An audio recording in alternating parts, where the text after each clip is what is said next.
And nowhere is the shortage of water more acute than in Altus, Oklahoma. The drought-busting rains that drenched central Oklahoma this past spring and summer completely missed the southwest portions of the state, an area whose economy centers around agriculture. And no rain means no crops. For cotton growers near Altus, Oklahoma, this year's crop is pretty much a disaster. Irrigation is critical in this part of the country. And for local cotton farmers like Matt Muller, there's not a drop to be had. I have a track record of making a profitable dryland cotton crop about 3 out of 10 years. Odds that are quickly getting worse. Rains that have fallen elsewhere in the state have passed this area by, drying up a local lake that provides irrigation. This is the 67th year that we've been in existence. However, this is the second year in a row that we've delivered zero water for irrigation purposes, and literally that's the first time in history.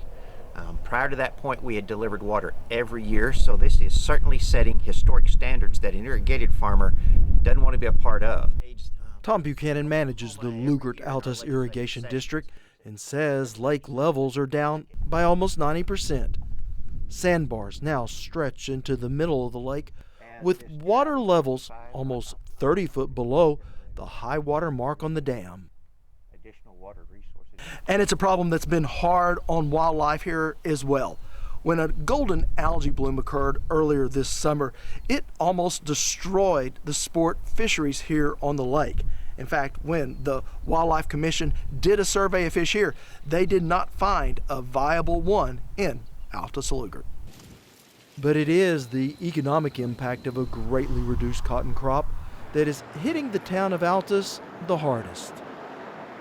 In addition to producers feeling the pain, there are certainly the suppliers of crop inputs that are certainly feeling the biggest impact to this. Irrigated agriculture is high inputs. It takes a lot of fertilizer, it takes the best quality of seed, it takes technology, new equipment, and labor. And all of those things have suffered greatly as the product or the produce of this 346,000 acres has declined significantly. There was an opportunity to respond to that. And one of the reasons why lawmakers gathered at the state capitol to study a problem we've seen before. Not a scientific survey.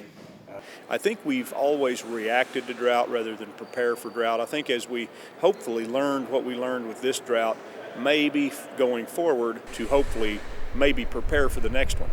Representative Don Arms lives in southwestern Oklahoma and has seen firsthand the damage done by the drought.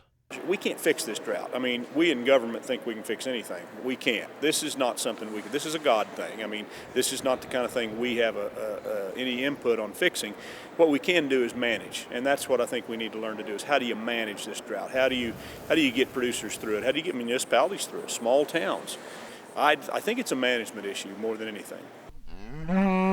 And few have had a harder time managing this current drought than Oklahoma cattlemen. It's cost an extensive amount of dollars, individually as well as our whole industry.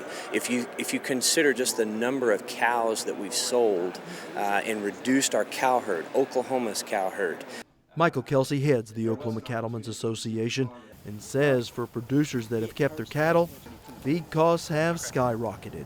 For instance, one producer shared with us that his cost before the drought was about $660 per cow. Now his cost during the drought was $850 per cow.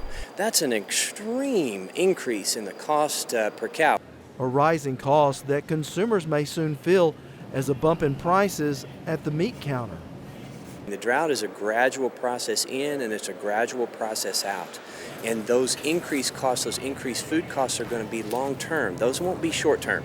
In other words, we won't turn those off immediately or decrease those immediately. That'll take a while for us to rebuild our supply, rebuild those supplies of food, the process of producing food for the consumer, and that's going to take a while. And money. Governor Fallin declared Oklahoma's 5 most southwestern counties a disaster area, a designation that will help but won't solve the lack of rain. Drought is not as dramatic. Tornadoes are dramatic, but it's easy to pump money into tornado relief. It's a little harder for people to pump money as far as from a state capital or anywhere else. It's a little harder to pump money into a drought because it's just not as dramatic. There's not much flash to it. But it is as impactful as anything Oklahomans may face. And Tom Buchanan tells me with no relief in sight, some area farmers are re-examining their business model.